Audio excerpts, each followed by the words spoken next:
United States of America and to the republic for which it stands, one nation, under God, indivisible, with liberty and justice for all. Am I just doing everything? Like roll call and all that? Okay, roll call. Abel here. Anglin, Valesco, Bloom, Kane, Garowski, Jewell. All right, we are on to the public input portion of the meeting. Seeing none, we will move on to the citizens' agenda. We have nothing on our citizens' agenda this evening. Okay. We are We had them all moving last on. month. All right. We are on to our consent agenda. I have a proposed motion to approve the consent agenda as follows. Approval of early graduation request, approval of regular and closed session minutes from July 21st, 2026, approval of the minutes from August 6th, 2026, of the special meeting from August 6th, 2026, approval of the deletion of closed session minutes from August 20th, 2024, approval of the bills for the Litchfield Community Unit School District Number 12 and the SCI Regional Workforce Training Center, and approval of the treasurer's report. A motion, please? Mr. Valesco, and a second, please. Second. Bloom? All right, Dr. McLean. Sure. Bills payable for July total approximately $276,000. Of that, approximately $186 is from the education fund, including about $44,000 for SEI. We also have approximately $73,000 from O&M, $8,900 from transportation, $4,900 from capital projects, and $3,800 from tort. As of July 31st, we have an ending balance of approximately $21 million across all funds. We did just receive our large tax payment of almost $3 million, so that does inflate that number a bit. Of that, approximately $17.4 million is in our operating funds and $1.75 million in capital projects. The one thing I do want to point out on the bill report, hopefully you may have noticed that Ring Central is about half of what it has been historically. I want to thank Mr. Lovelace. He's been working with Ring Central to reduce that cost, and he was able to reduce it by about a half. Next month, you should see most of the consolidated communications for the fax bills come off as well. We have to keep them for the elevator lines because that's the only way for them to. But outside of that, you should see that. So again, thank you to Abe for working through that.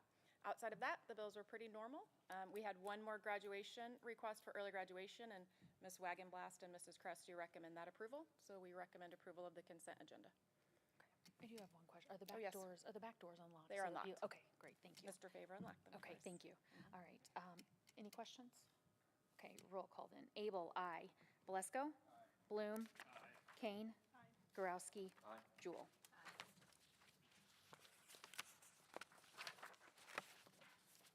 Okay, we are on to our first item under new business. I have a proposed motion to approve a budget hearing for the 26-27 fiscal year beginning July 1st, 2026. For Thursday, September 17th, 2026 at 6 p.m. at the district office located at 1100 North Old Route 66 in Litchfield, Illinois, and that the budget, as prepared by the district's chief fiscal officer, Superintendent Dr. Kelly McLean, will be available for public inspection for at least 30 days prior to its adoption on September 17th, 2026, and that proper notice be given. May I have a motion, please? So moved.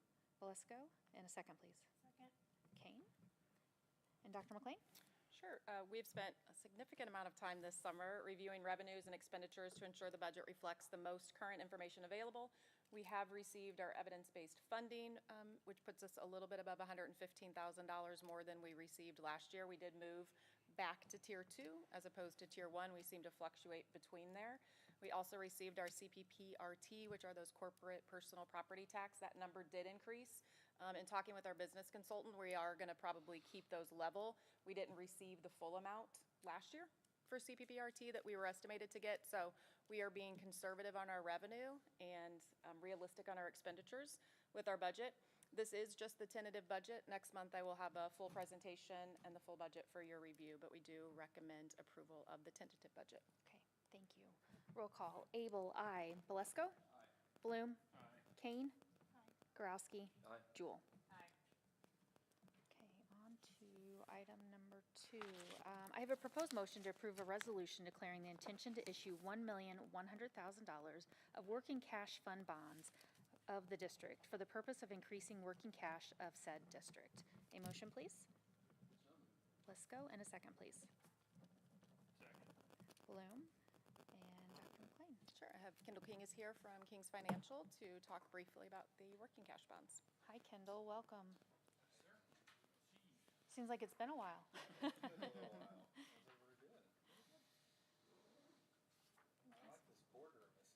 this? Way more official.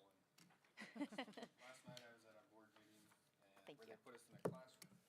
We do that sometimes. Yeah, yeah. Well, I was sitting in one of those desks that has the front attached to it, and I was reminded to have a little space there. Yes. Maybe put on a few pounds. And Yes. it's just a little harder fitting those things. But this is nice. Perfect. Thanks. We do because it helps pick up the video for the live stream, right? Yep, Susan's got it set up for you. Should be a bottom part that you have to turn on kind of on the side of it. Could one of the principals, got it? There you go. Check 1, 2. There we Thank go. you, Kendall. Hey, everybody. So I'm Kendall King with King's Financial. We're the company that helps the district out with their bond issues. The sheet that everybody has in front of you, you're kind of familiar with. You've seen these. This is your debt limit calculation. So page 1 here, you've got your equalized assessed valuation at the top, $215 million. EAV stands for equalized assessed valuation, but that's the approximate market value of all of the property located within the entire district's boundaries. That's your homes, your businesses, your farm ground, all that. EAV is typically roughly 1/3 of the fair market value. So you take that amount, you get to add back in your TIF, and then multiply that by 13.8%. That gives you your statutory debt maximum. So that's just an amount that's just determined statewide, that 13.8%. That's the max amount of debt that you can have outstanding as a school district at any given time. So $32 million or 32.5, that's the max. The district currently has 13.2 of debt that is counting against that debt limit. So you have almost 20 million of remaining debt capacity, so lots of capacity there. I will note your Series 2020 C bonds are alternate revenue bonds, so those do not count against the statutory debt limit for purposes of our calculation. The section in the green there shows what your 1 cent county school facility sales tax generated. As of last year, that was at 1.1, almost $1.2 million. You probably have your FY26 operating results now, at least unaudited operating results. And I think it was up maybe just a little bit from that, but in the same ballpark.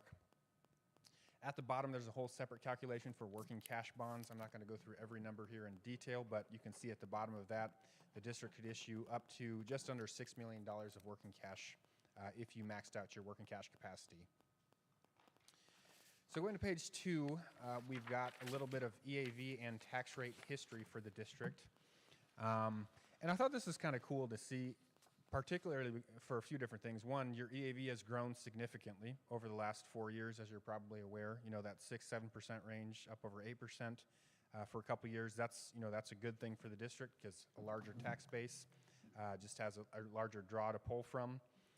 The bond and interest levy history, you can see where that was at flat for a little while, and now it's stepped up after we've done some of the larger capital projects. But the thing that I want to kind of highlight and point out is on the far right, the total district tax rate. The district has done a ton of capital projects a few years ago with all the different building facilities upgrades, and that school facility sales tax was a huge component of that because that paid for the vast majority. There was also some that was done in the form of health, life, safety, though, that was on the levy. And even despite all those upgrades that the district has done, looking at the district tax rate, it's lower than where it was 10 years ago, pretty substantially, and it's stayed very, very flat over the course of the last 4 or 5 years, which is obviously a good thing. Now, residents are probably seeing their individual property tax bills go up because your property tax bill is a component of 2 different factors. It's your tax rate multiplied by your home's assessed value. So if the home's assessed value has gone up, your tax bill's likely gone up. But from the school's perspective, what can you control? Well, you can't control the assessed value, but you can control the tax rate. And so from that standpoint, the district has done everything in their power to keep a very flat tax rate over the last 5 years, which is obviously a good thing. And it's pretty impressive, quite frankly, the amount of work that the district's got done through that whole capital process. and yet came out with a similar tax rate before and after. So if we flip to the third page then, I've got your existing levied bonds. There's a Series 2021 bond and a Series 2023B bond. The 21 is a health life safety bond, and the 23B is a working cash bond. The graph at the bottom really helps just kind of see how the debt fits together. When we set up these bonds, we intentionally set the structure such that the levy would drop this upcoming year, which is kind of the whole reason we're talking right now, is the district has the opportunity to issue additional working cash bonds and fit the new debt within that space. So you can see on the graph the levy going from 2025 into 2026 is going to drop if the district does not take any action on an additional working cash bond. And that's kind of, why we're here to talk. Obviously, this whole plan has kind of been set in place for a number of years and was planned for, but that graph just kind of helps illustrate it, so you can see that visually. Going to the next page, we have the existing non-levied debt. So this debt would be paid from your 1-cent county school facility sales tax. This consists of the Series 2020C alternate revenue bonds. That's what we use to build State Street Elementary. But then also your Series 2024 debt certificates, which was kind of a cleanup issue to just knock out a couple more projects. The graph at the bottom shows the way those payments fit together. As of right now, you're pretty much using up all of your sales tax on that payment. But once that Series 24 debt certificate payment goes away in 3 years, then you'll have a little bit more capacity as that rolls off the books. So flipping to the last page here, you can see what we ran in terms of a scenario.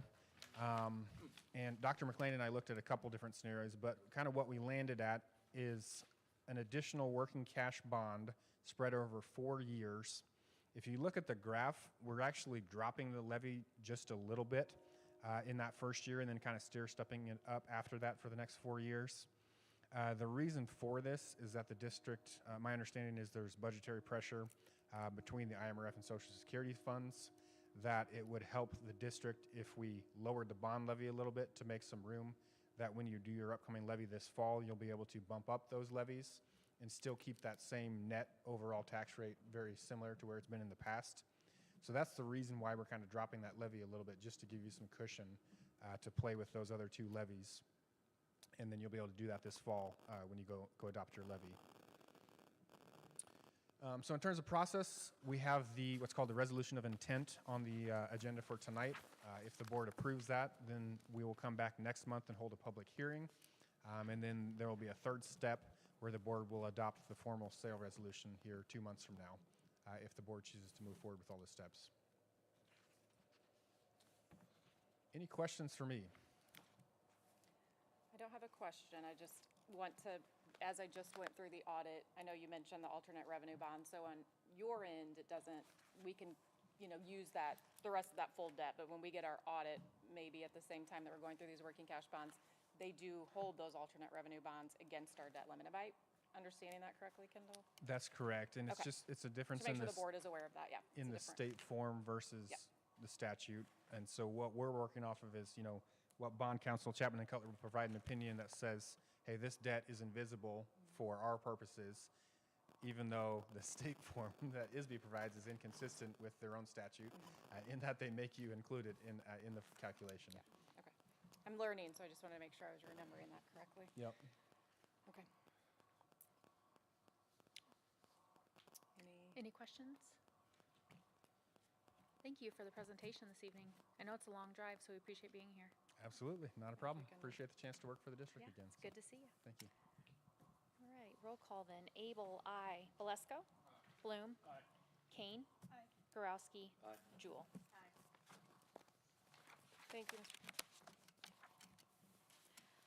I have a proposed motion to approve the student handbooks for the 2026-2027 school year. A motion, please? So moved. Valesco, and a second, please. Second. Bloom and Dr. McLean. Sure. I want to thank these guys sitting here for all the work that they do to get those administrative updates in the handbooks. As I've mentioned several times, we don't get the legal updates from IPA until later in the summer. They'll actually release another one in August. We'll see if we need to make any updates once they release those. We'll also post all of these on the website so that they're easily available to our families. So again, thank you to the administrators for getting this work together. We do recommend approval of the updates. They were all highlighted in your board packet from each administrator. Do you have any questions about any of them? All right, thank you for your work on them. All right, roll call, please. Abel, aye. Belasco?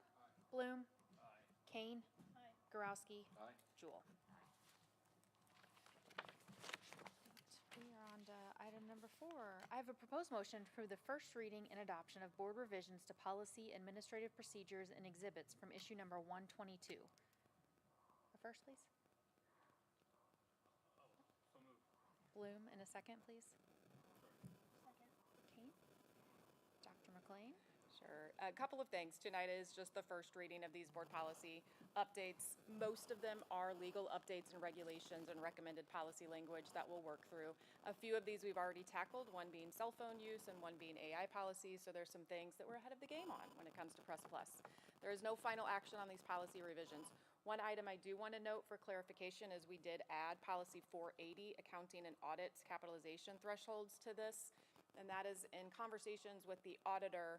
I think in the past, there has been some conversation about $5,000 being our limit for capitalization threshold. Our board policy has read 10,000, so we just want to clarify that that capitalization threshold is 10,000, not 5,000, so I can work with the administrators and the directors so that we're coding things correctly in our system.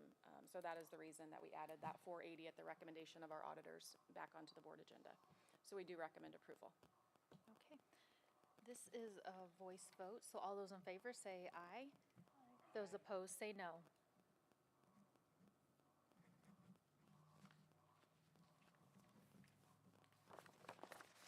Okay, I have a proposed motion to approve the employee travel expense reimbursement voucher for the district. A motion, please? So moved. Belasco, and a second, please. Second. Kane? Dr. McLean? Sure. Typically, we don't bring this forward because typically the only item that we update is the required mileage reimbursement that's required by IRS. However, in reviewing the form, it kind of came to the attention that we possibly haven't updated our allowances for breakfast, lunch, and dinner in several years. We don't have very many people that request reimbursements, but we did have Mr. Stokes, made me look. Mr. Stokes recently went on a trip to a conference, and our limits were a little low. So this, what we're requesting is $10 for breakfast, 15 for lunch, and 20 for dinner. That still keeps us below what is actually allowed by the current federal GSA per diem, so it keeps us in a good range. So we do recommend approval of the updated voucher. Okay, thank you. Abel, aye. Belasco? Aye. Bloom? Aye. Kane? Aye. Garowski? Aye. Jewel?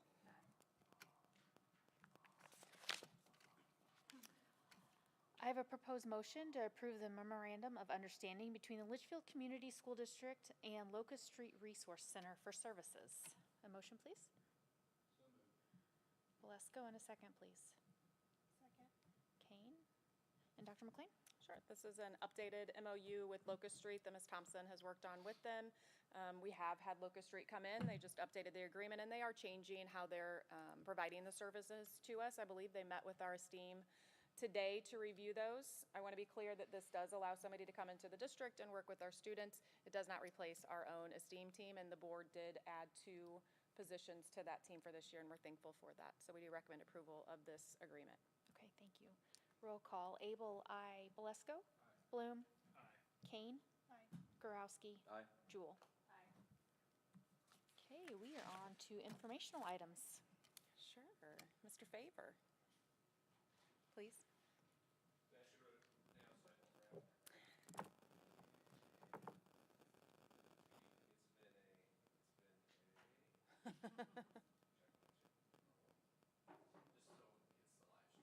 Thank you, Mr. Favor.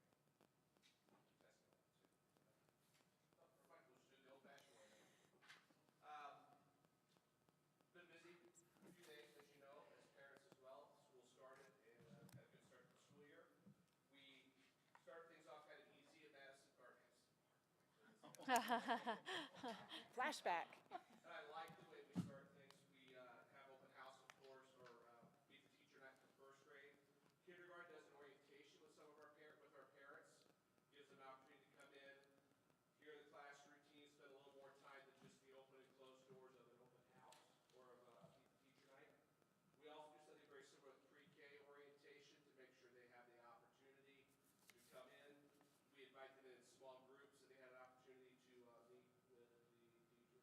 Test 1, 2, there it is, thank you.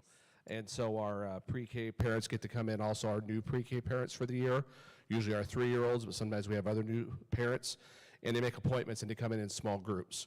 So each parent has an opportunity to talk with the kiddo's teacher, see the room, see the routine, and get oriented and acclimated. So trying to put us in a good first foot with parents that are coming to our district with their littles. Lunch routines are going very smooth. Sometimes our kindergartners and our pre-K kiddos are learning how to do all those things, and it's amazing. I started my career with everybody carrying everything for our littles. They're very capable of carrying and doing on their own, and if we drop a tray, we learn how to do it right the next time, and we have not had that yet. Our little kiddos are very capable of some self-care of their own. First day of pre-K was today. I heard no negative reports at the end of the day. I was tied up with a few other things around the building. I think we had a vehicle stopped in the bus lane briefly and took care of some of those things, but I've heard no negative commentary as far as how dismissal went at the back of the building for pre-K for the first day. And sometimes no news is good news. So we had a good start at LECC. Always welcome to come in and see what's going on. We will have awards day starting not this week, but next week for our Fridays. So I always invite the board members to come in and see the good things we're doing at LECC. Any questions for me?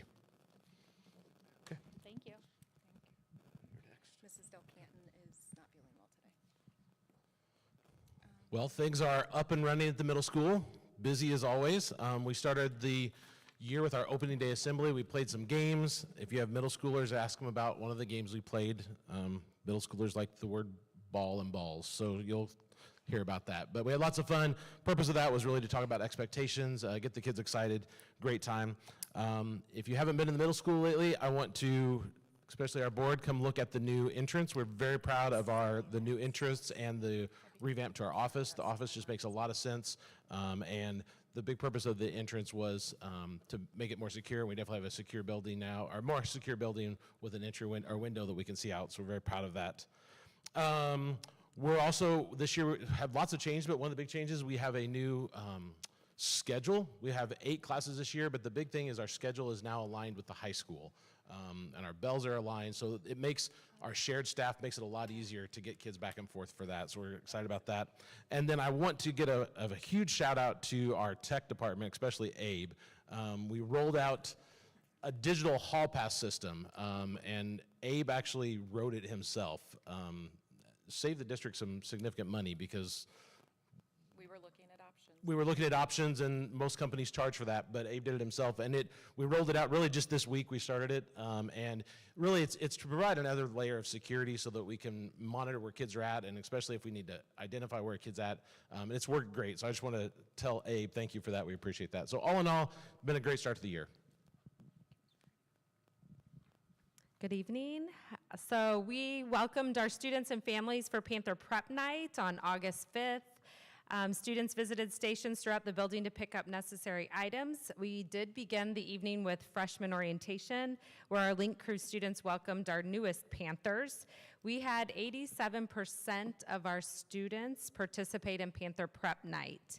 So I do need to thank our Link Crew kids, Mrs. Kress, for putting on the freshman orientation side of it, and then also the secretaries and staff for helping out with Panther Prep Night. It was a very successful event. We also, the last few weeks, I have been preparing students for a successful year through my principal grade level meetings with our final meeting, actually, with the freshmen today. So we reviewed expectation procedures, important information, and then our class sponsors had time to talk with the kids about homecoming and about being a class officer, and also about signing up for student council. We are also excited to see our activities and our athletic seasons get underway with a purple and white game last Friday night. It was amazing to see all the purple and white that was out there at that game, and it was a great way to kick off our season and showcase our Panther spirit.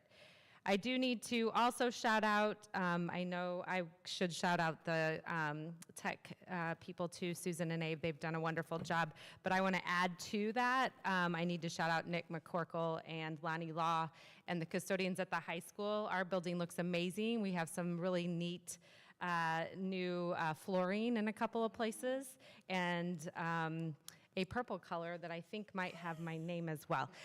So that is all I have Hillary for purple, tonight. right? Yes, one of my sub-custodians named it Hillary Purple. Nice. It's our official. Good evening. I don't have a super long report as SEI classes just started yesterday, so I've just been learning all the things as they arise and figuring out students aren't registered for classes or should be in Skyward and aren't in Skyward. So that's pretty much what I've been dealing with the past couple of days, but it's been great. And I just want to thank everyone. Everyone I've met at Litchfield so far has been really welcoming and very helpful. So I very much appreciate that, and thank you. Mr. Stokes gets to go through his first audit. Oh, yeah. We have a JTED 2 audit later this month. So I don't know. Well, we'll connect. Okay, so didn't realize that issue was going on. So we started the year July 27th with a ton of PD, had PD probably every single day in some capacity from July 27th until actually August 11th. And I will say, as everybody else is giving their shout outs to the ROE and Dr. McLean for our opening day. I have heard nothing but praise. It is the best opening day that people have had in this district and that have been here like in 27 years. So it was a really powerful day on that opening day. And so very pleased that we're starting the year like that. I will also say too, very pleased that we're at about 95% of our families that registered online this year. It was, yeah, really good number. It's our best year. And so I think as we are getting our families more confident with the technology, and I also want to thank the secretaries who are also bending over backwards to get the parents in and provide Chromebooks and just making it a very easy process. So we are streamlining things in that regard. So yeah, good start to the year. Thank you. Is that everybody? All right, I just have a couple of updates, and of course, they've covered most of it. I want to thank Ms. Thompson for actually arranging the opening day activities with the ROE. To her point, the ROE, Julie Wollerman and Annette came in and did some work across the district on just relationship and team building, and we did some personality funness. So it was just a great time where everybody was together to get to know one another.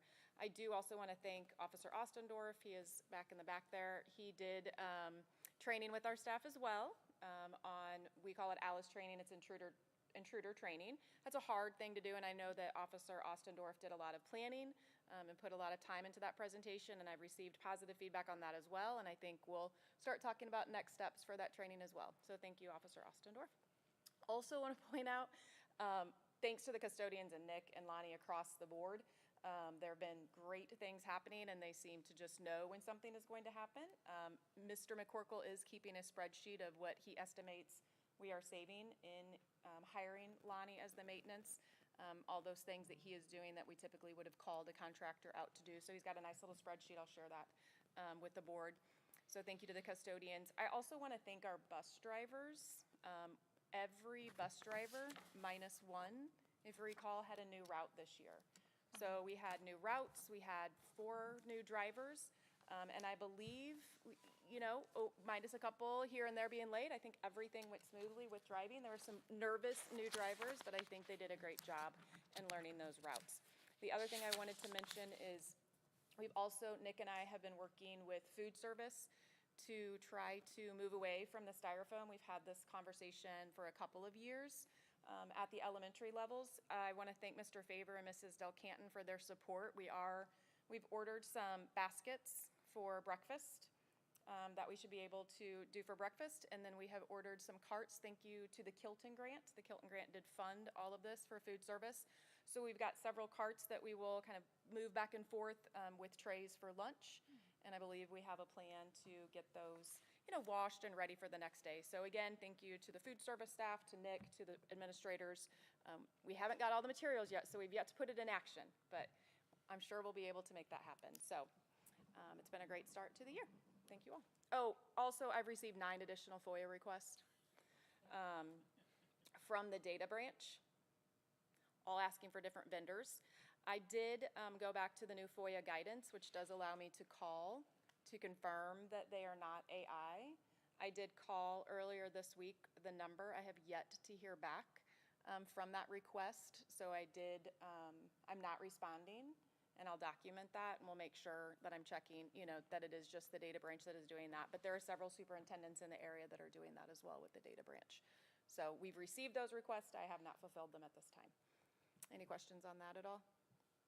Okay, those are all my updates. Thank you so Okay, much. well, welcome back, everyone. That's a great start.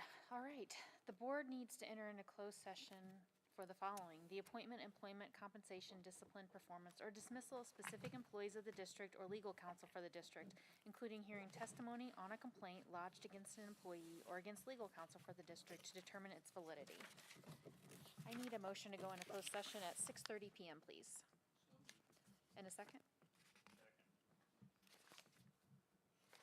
And roll call: Abel, I, Anglin, Belasco? Bloom? Kane? Garowski? Jewel? All right, we are going into closed session.